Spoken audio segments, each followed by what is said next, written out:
يسأله من في السماوات والأرض كل يوم هو في شأن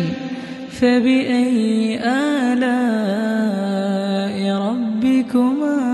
تكذبان سنفرغ لكم أيها الثقلان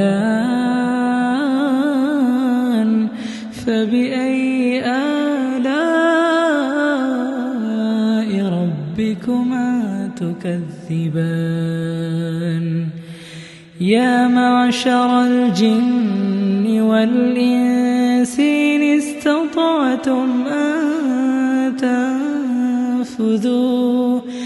إن استطعتم أن تنفذوا من أقطار السماوات والأرض فانفذوا لا تنفذون إلا بسلطان